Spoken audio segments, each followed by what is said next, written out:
ത്രിപുര, തെലുങ്കാന, ഉത്തരാഖണ്ഡ് എന്നീ സംസ്ഥാനങ്ങളിൽ വയനാടിൻ്റെ അത്രയും തീവ്രത ഇല്ലാത്ത ദുരന്തങ്ങളുണ്ടായിട്ടും വളരെ വേഗത്തിലാണ് കേന്ദ്ര സഹായം ലഭ്യമാക്കിയത്.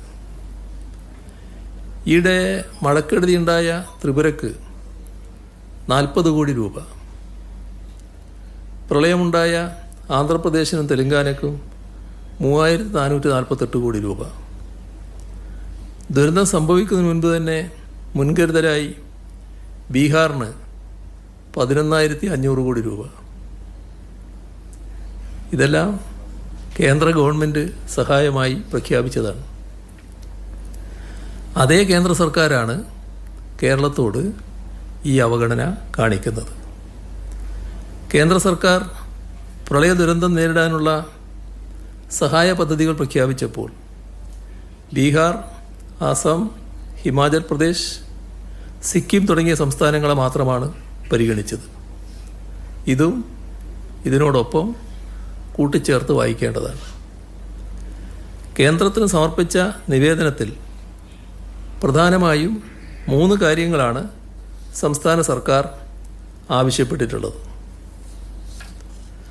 ഒന്നാമത്തെ ആവശ്യം, മേപ്പാടി ചൂരൽമല ഉരുൾപൊട്ടലിനെ ദേശീയ ദുരന്ത പ്രതികരണ നിധിയുടെ മാനദണ്ഡമനുസരിച്ച് ഡിസാസ്റ്റർ ഓഫ് സിവിയർ നേച്ചർ, അതായത് തീവ്ര സ്വഭാവമുള്ള ദുരന്തം ആയി പ്രഖ്യാപിക്കണമെന്നതായിരുന്നു. ഇത്തരത്തിൽ പ്രഖ്യാപിച്ചാൽ പുനരധിവാസത്തിനായി വിവിധ അന്തർദേശീയ ബഹുരാഷ്ട്ര സ്ഥാപനങ്ങളിൽ നിന്ന് സംസ്ഥാന സർക്കാരിന് കൂടുതൽ തുക കണ്ടെത്താൻ ശ്രമിക്കാം. കൂടാതെ ദേശീയ ദുരന്ത പ്രതികരണ നിധിയിൽ നിന്നും കേരളത്തിന് സഹായം നൽകാൻ കേന്ദ്ര സർക്കാർ ബാധ്യസ്ഥമാവുകയും ചെയ്യും. രണ്ടാമത്തെ ആവശ്യം, ദുരന്ത നിവാരണ നിയമത്തിൻ്റെ 13-ാം വകുപ്പ് പ്രകാരം ദേശീയ ദുരന്ത നിവാരണ അതോറിറ്റിയിൽ നിക്ഷിപ്തമായ അധികാരം ഉപയോഗിച്ച് ദുരന്തബാധിതരുടെ എല്ലാ കടങ്ങളും എഴുതി തള്ളണമെന്നുള്ളതാണ്. അതിനും ഈ പ്രഖ്യാപനം വഴിയൊരുക്കുമായിരുന്നു. മൂന്നാമത്തെ ആവശ്യം, മുണ്ടക്കൈ ചൂരൽമല ഉരുൾപൊട്ടൽ ബാധിത മേഖലക്കായി ദേശീയ ദുരന്ത പ്രതികരണ നിധിയിൽ നിന്നും അടിയന്തര സഹായം അനുവദിക്കണം എന്നതാണ്.